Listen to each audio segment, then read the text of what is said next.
कि मेरी कलम में इतनी ताकत आए कि मैं उस एसएचओ को नहीं, उस एसएसपी को भी सस्पेंड करने की हिम्मत रखूं जो हमारे लोगों का काम नहीं कर रहा है, जो हमारे लोगों की मदद नहीं कर रहा है, जिसके संरक्षण में हमारे लोगों की हत्या हो रही है।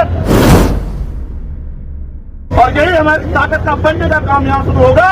और जैसे हमारी ताकत यहाँ बनेगी, ये गुंडे घरों में घुस जाएंगे, ये गुंडे क्षेत्र छोड़ के भाग जाएंगे, ये गुंडे घरों में दुबक जाएंगे।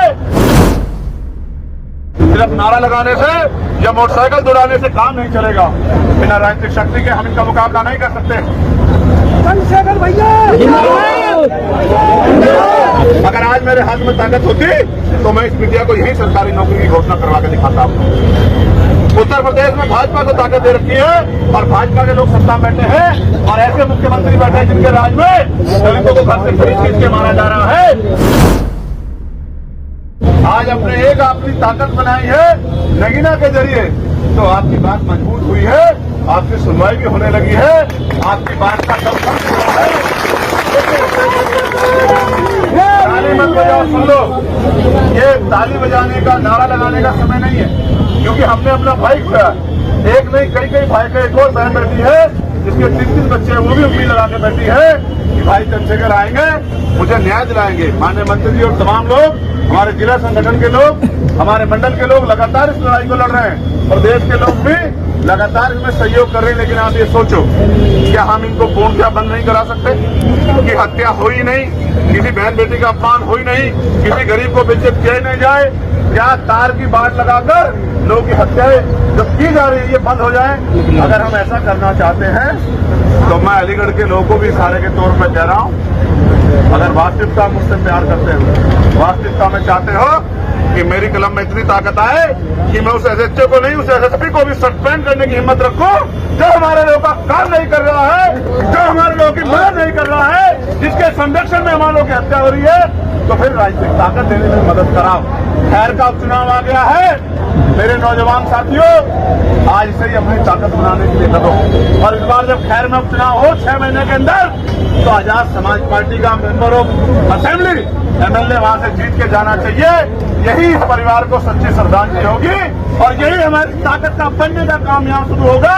और जैसे हमारी ताकत यहाँ बनेगी, ये गुंडे घरों में घुस जाएंगे, ये गुंडे क्षेत्र छोड़ के भाग जाएंगे, ये गुंडे घरों में दुबक जाएंगे और गुंडागर्दी इनकी चलेगी, ये गुंडागर्दी हवा हवाई हो जाएगी। ये भी आपको सम्मान से बात क्या करेंगे, लेकिन ये तभी संभव है कि जो बिजनौर के लोगों ने करके दिखाया वो अलीगढ़ के लोग भी करके दिखाएं। ये अलीगढ़, इसका इतना बड़ा नाम है और मुझे गर्व महसूस होता है कि यहाँ इतना मान सम्मान आप लोगों ने कमाया है, लेकिन यहाँ इतना बड़ा जुल्म हो रहा है, तो ये चिंता का विषय है और इस चिंता को आपको मुझे समझना पड़ेगा। सिर्फ नारा लगाने से या मोटरसाइकिल दौड़ाने से काम नहीं चलेगा। बिना राजनीतिक शक्ति के हम इनका मुकाबला नहीं कर सकते। चंद्रशेखर भैया,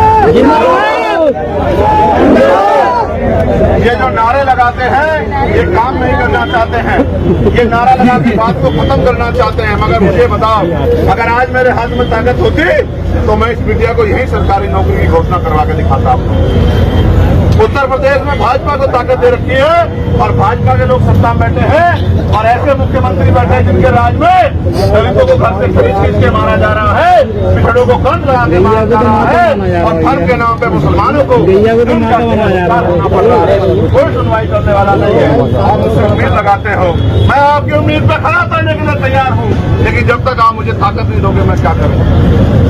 मैं आपसे दोबारा पुनः कहता हूँ, अलीगढ़ में रहने वाले मेरे बंधुओं, मेरी माँ बहनों, अलीगढ़ के मेरे वीर नौजवान साथियों, पहरेदारों, आज से ही जाके जब तक चैन से नहीं बैठना, जब तक अलीगढ़ में आप अपनी ताकत न बना लो। और ये मौका आपको 6 महीने में मिलने वाला है।